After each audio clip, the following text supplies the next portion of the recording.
10º Encontro Técnico de Gestão de Pessoas dos Tribunais de Contas do Brasil é realizado virtualmente. Comitê Técnico de Educação do IRB emite recomendações aos tribunais de contas para a fiscalização do retorno às aulas presenciais.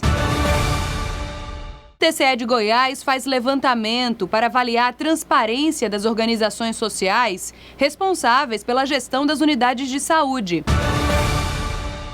Dados publicados no painel Covid-19 do TCE do Ceará podem ser acessados também por meio de aplicativo no celular. O TCE do Mato Grosso acompanha a situação das queimadas no Pantanal. O TCE de Alagoas discute convênio com a Polícia Federal. E a homenagem ao TCE do Acre, que completou 31 anos de atividade. É agora no Jornal Atricom. Está começando agora mais uma edição do Jornal Atricom. E olha só, o Tribunal de Contas de Alagoas, em parceria com o Instituto Rui Barbosa e com o Tribunal de Contas do Rio Grande do Sul, realizaram o 10º Encontro Técnico de Gestão de Pessoas dos Tribunais de Contas do Brasil. Esse evento seria realizado na sede do TCE de Alagoas, em Maceió, mas por causa da pandemia do novo coronavírus, aconteceu de forma virtual. O tema deste ano foi os reflexos da pandemia na área de gestão de pessoas das instituições públicas. O Encontro Técnico de Gestão de Pessoas dos Tribunais de Contas do Brasil assumiu um novo formato este ano, o virtual. Toda a estrutura para a transmissão das palestras foi montada na sede do Tribunal de Contas do Estado de Alagoas. Na abertura do evento, a mesa virtual contou com o presidente da Atricom, conselheiro Fábio Nogueira, presidente do CNPTC, conselheiro Joaquim Alves de Castro Neto, presidente do TCE do Rio Grande do Sul, conselheiro Estilac Xavier e presidente do TCE de Alagoas, conselheiro Otávio Lessa. Nós não podíamos parar no tempo e no espaço. O que é que nós estamos tentando fazer? Estamos fazendo com esse encontro, e foi feito agora, é aprimorar o nosso recursos humanos. Na verdade, eu queria aproveitar esse momento e agradecer todos os tribunais de contas, não é?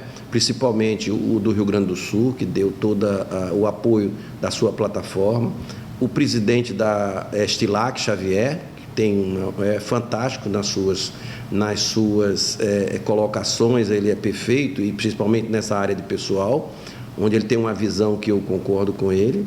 O presidente Fábio da Atricom, que também tem dado o apoio necessário no desenvolvimento das novas técnicas dos tribunais.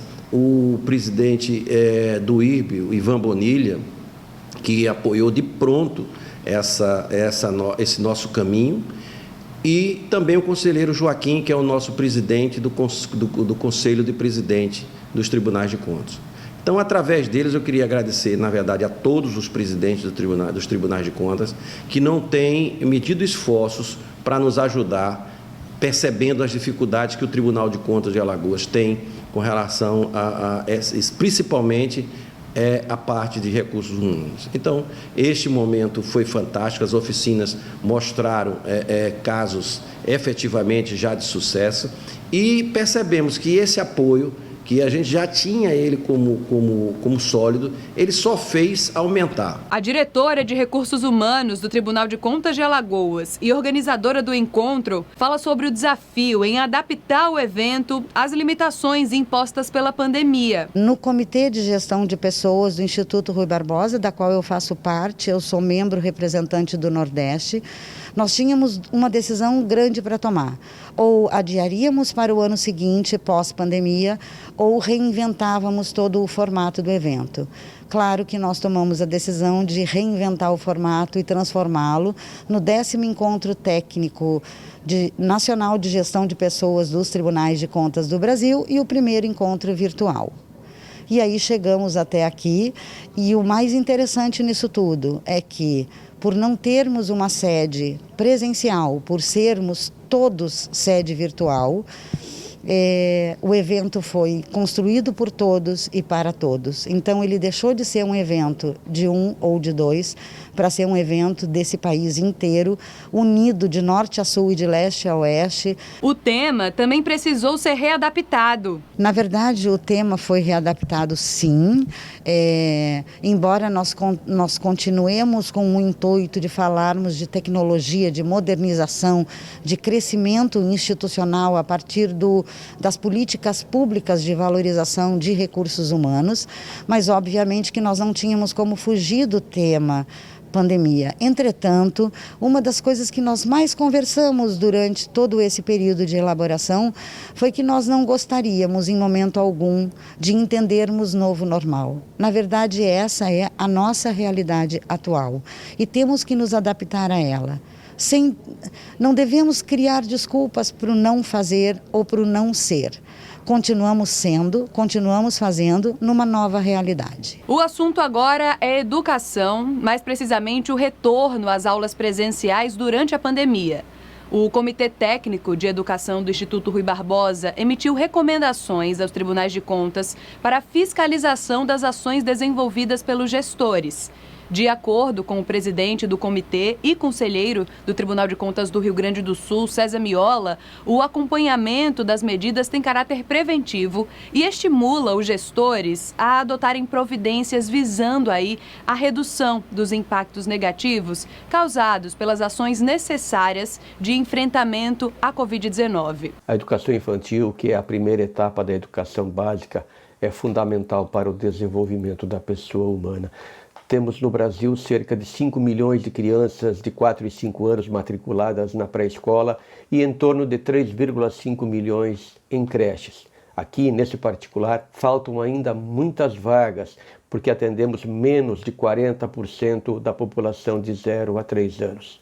Todavia, sobrevindo à pandemia, o quadro ficou muito mais grave. Nem todas as famílias conseguem prestar um atendimento adequado, oferecer os estímulos oportunizados no ambiente escolar, no convívio com os profissionais da educação e com os demais colegas, com as outras crianças. Ao longo desses 6 meses da pandemia, o Comitê Técnico da Educação do Instituto Rui Barbosa vinha emitindo várias notas técnicas com recomendações aos tribunais de contas, não apenas para a fiscalização, mas estimulando a orientação, o acompanhamento das medidas adotadas pelos gestores da educação, dos estados e dos municípios.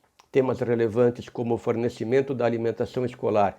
Ainda hoje, milhões de crianças e adolescentes não estão tendo acesso a esse serviço. Transporte de estudantes, controle acerca das atividades desenvolvidas remotamente, o número mínimo de horas, os conteúdos oferecidos, o processo de transparência em relação a toda a gestão de informações relacionadas à política pública da educação e, inclusive, o tratamento, a proteção dispensada aos dados eventualmente obtidos de estudantes, de familiares e de profissionais da educação nas plataformas próprias ou eventualmente contratadas. São focos de atenção dos órgãos de controle externo que têm procurado também estimular um ambiente dialógico entre as estruturas do sistema de justiça, administradores públicos, entidades associativas, conselheiros de educação, famílias, estudantes.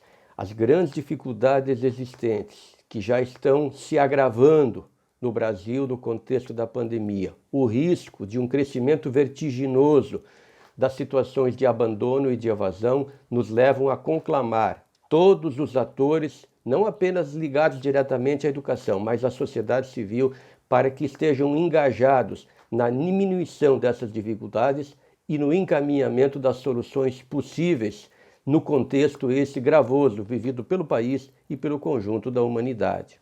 A última nota técnica expedida pelo Comitê de Educação aos Tribunais de Contas sugere a verificação de 67 questões. O grupo recomenda ainda que, além das ações de fiscalização, os tribunais de contas propiciem espaço de diálogos e de articulação com poderes, órgãos, entidades e conselhos, organizações da sociedade civil, famílias e estudantes. Agora, saúde, o Tribunal de Contas de Goiás fez um levantamento para avaliar a transparência das organizações sociais responsáveis pela gestão das unidades de saúde. Bia Rezende tem todas as informações para a gente. O levantamento realizado entre 21 de maio e 2 de julho deste ano considerou os dados disponibilizados pelas organizações desatualizados e incompletos. A gestão com o pior desempenho foi a do Hospital Estadual de Urgências de Goiânia, com 18,9% dos itens atendidos. A principal falha identificada foi a falta de documentos, o que dificultou a pesquisa e o cruzamento de dados.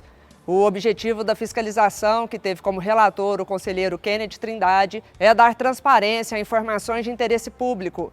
O processo foi aprovado pelo Pleno e os resultados do relatório estão no Observatório do Cidadão, no site do TCE. Para mais detalhes da notícia, aponte a câmera do seu celular para o QR Code ao lado. Ainda falando de saúde, os dados publicados no painel Covid-19 no portal do Tribunal de Contas do Ceará agora podem ser acessados também por meio de aplicativo no celular. Isso facilita bastante o acompanhamento dos gastos feitos na área da saúde durante esse período de pandemia. Tecnologia e acessibilidade. A partir de agora, o painel de dispensas de licitações emergenciais e inexigibilidades relacionadas à Covid-19 do Tribunal de Contas do Ceará também está disponível para acesso por meio do celular. A iniciativa visa tornar a experiência do usuário mais agradável e com mais recursos do que os navegadores de smartphones, além de consolidar os dados de diversos locais e facilitar o acompanhamento pela sociedade e demais interessados. No caso dos aplicativos, você vai ter uma experiência mais agradável, porque o aplicativo foi pensado para aquele conteúdo. Então ele vai dar um pouco mais de recurso, um pouco mais de possibilidades, tendo um resultado final mais interessante para os usuários. O painel, ele consolida, né, as informações de todas essas fontes de dados, uma linguagem simples, através de gráficos, alguns números, tabelas, até mesmo mapa, né, consegue disponibilizar para o cidadão o acompanhamento dessas ações governamentais.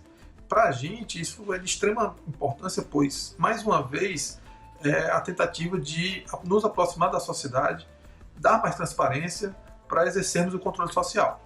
Ao acessar o painel Covid-19 pelo celular, é exibida uma mensagem sugerindo abrir o aplicativo SAS Visual Analytics. Caso tenha instalado, é só clicar no link que o programa será aberto. Para baixar o aplicativo, basta buscar nas lojas do Android ou iOS de forma gratuita. Se for o primeiro acesso, será necessário adicionar a conexão ao TCE Ceará, fazer login como convidado e seguir os passos indicados. A partir daí, é só navegar pelos gráficos, números e mapas. Você pode conferir o tutorial completo acessando o painel Covid-19, localizado no menu Comunicação do portal institucional do TCE. O painel reúne informações coletadas pelo Grupo de Trabalho Covid-19, da Secretaria de Controle Externo. A ferramenta permite consultas por meio de filtros, entre eles classificação, período, unidade contratante, municípios e empresa contratada, além de gerar gráficos para melhor visualização. A plataforma foi criada pela Secretaria de Tecnologia da Informação, com o apoio da Assessoria de Comunicação Social do TCE Ceará. Formado por analistas de controle externo, o GT Covid-19 acompanha as contratações públicas relacionadas ao enfrentamento, combate e prevenção da pandemia.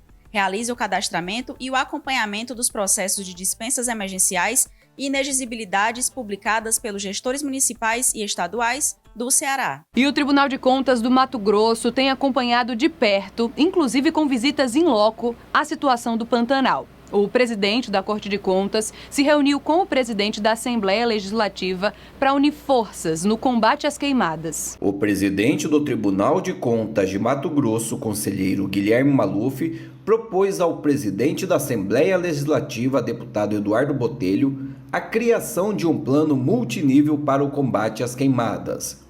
Uma comissão especial deve ser montada com a proposta de criar um plano estratégico visando garantir a preservação do Pantanal.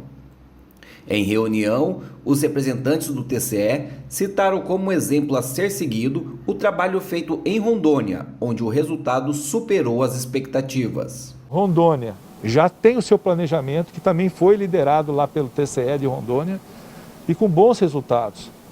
Então, Mato Grosso precisa fazer esse planejamento estratégico com todas as instituições né?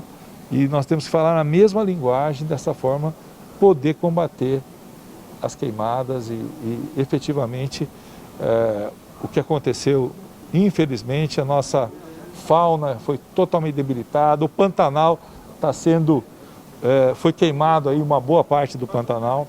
A ideia da criação da comissão especial é envolver os representantes dos setores públicos e privados para elaborar um plano em benefício do meio ambiente. A proposta do TCE foi acatada pelo presidente da Assembleia Legislativa, que garantiu celeridade na criação da comissão especial para começar os estudos imediatamente. Nós vamos, dentro dessa proposta dele, nós estamos estudando, nós vamos fazer uma reunião com a Comissão de Meio Ambiente e definir o que nós vamos fazer. Para que nós encaminhamos isso para a Câmara Federal, porque a Câmara Federal também está montando uma comissão mista entre Câmara Federal e Assembleia Legislativa, para nós elaborarmos esse plano. Mas essa sugestão dele já vai adiantar bem esse estudo que a Câmara Federal vai necessitar. Então, nós vamos acatar a sugestão dele, vamos instituir essas comissões para começar esse estudo imediatamente. O papel do Tribunal de Contas é maior do que apenas fiscalizar os recursos públicos. Por isso, a equipe técnica liderada pelo presidente conselheiro Guilherme Maluf veio até a Assembleia Legislativa para unir forças no combate às queimadas. Nos últimos dias, uma equipe da Corte de Contas visitou in loco o Pantanal mato-grossense com o objetivo de diagnosticar o quadro de devastação ocasionado pelas queimadas.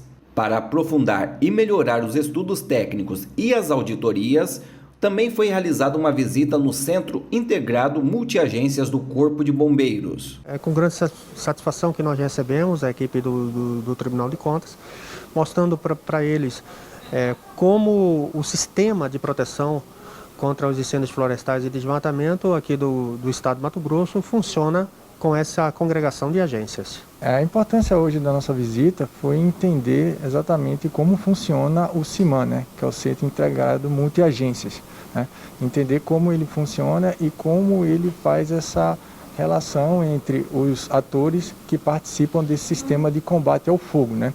Aqui a gente descobriu que esse sistema de combate ao fogo é muito maior, né, não só agregam setores do Estado como órgãos federais. Então, assim, foi importante para a gente entender como funciona na prática esse sistema de combate ao fogo, né? Um convênio entre o Tribunal de Contas do Estado de Alagoas e a Polícia Federal deve facilitar o acesso à informação entre os órgãos. Veja na reportagem. O convênio, que já está em andamento, foi discutido durante uma visita de cortesia do novo presidente regional da Polícia Federal em Alagoas, Agnaldo Mendonça Alves, ao presidente do Tribunal de Contas de Alagoas, conselheiro Otávio Lessa. Na verdade, essa foi uma visita institucional mesmo, para eu me apresentar ao presidente, dizer que estamos retornando aqui a Maceió, agora na função de superintendente da Polícia Federal, mas uma das pautas, sim, foi a questão do convênio, que nós estamos em tratativas, e eu reputo que vai ser de muita importância para a Polícia Federal ter acesso às informações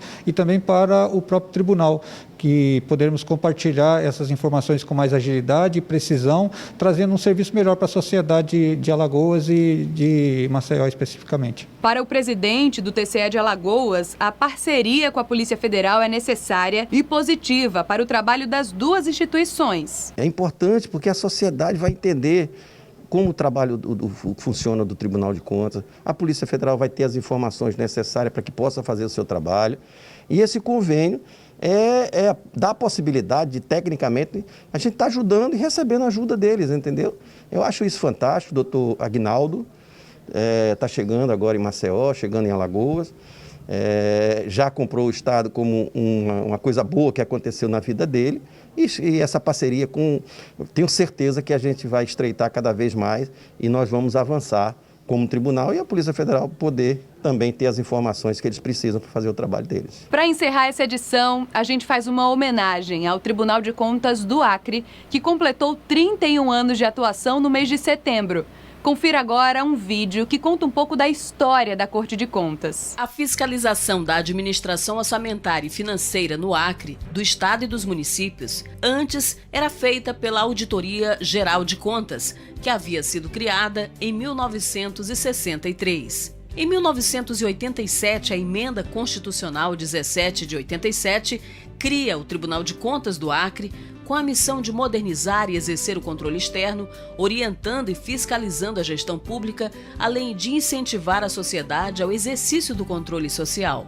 Em 1989, por meio da Lei Complementar, o TCE é organizado e a cerimônia de instalação e posse da primeira composição ocorreu durante sessão solene realizada no plenário da Assembleia Legislativa no dia 27 de setembro do mesmo ano. Os primeiros conselheiros empossados foram Alcides Dutra de Lima, Hélio Saraiva de Freitas, Marciliano Reis Fleming, José Eugênio de Leão Braga, Isnar Bastos Barbosa Leite, José Augusto Araújo de Faria e Valmir Gomes Ribeiro. Na mesma ocasião, naquela que foi a primeira sessão do tribunal, os conselheiros Alcides Dutra de Lima e José Augusto Araújo de Faria foram definidos para os cargos de presidente e vice-presidente da Corte de Contas. O tribunal foi instalado no prédio da extinta Colonacre, situado na Avenida Nações Unidas, no bairro Estação Experimental. A partir de concurso público realizado em 1992, o Ministério Público de Contas também foi reestruturado. Em 1994, na gestão do conselheiro presidente Isnar Bastos Barbosa Leite, o Tribunal de Contas do Estado do Acre transferiu-se para sua sede própria, localizada na Avenida Ceará, número 2994, denominado Edifício Governador Edmundo Pinto de Almeida Neto. O prédio foi inaugurado em 15 de junho daquele ano, durante a administração do governador Romildo Magalhães da Silva. Do embrião que nasceu com a Auditoria Geral de Contas, o tribunal vem se modernizando, crescendo junto com o Estado do Acre, não somente fiscalizando, mas também orientando e capacitando seu corpo técnico e gestores de todo o Estado.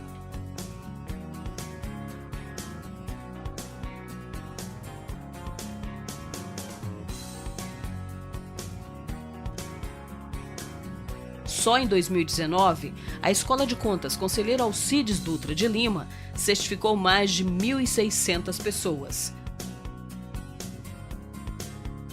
O TCE também ouve e dá o devido encaminhamento para as reclamações, sugestões e elogios recebidos por meio de sua ouvidoria. Nos últimos anos, o Tribunal de Contas do Estado do Acre tem se modernizado e aprimorado seus fluxos com investimentos em comunicação e estrutura, além da elaboração de planos para futuras ampliações. O TCE Acre também se adaptou a novos recursos de multimídia em virtude da pandemia do novo coronavírus e não parou suas atividades. Tudo isso para executar com êxito sua missão e dar respostas cada vez mais céleres à sociedade. Além do TCE do Acre, desejamos parabéns para o TCE do Ceará, do Espírito Santo, do Distrito Federal e também da Bahia. Essa edição do Jornal Atricom fica por aqui. Agradeço a sua companhia e aproveito para lembrar, vamos continuar seguindo os protocolos sanitários. Se cuidem e até a próxima.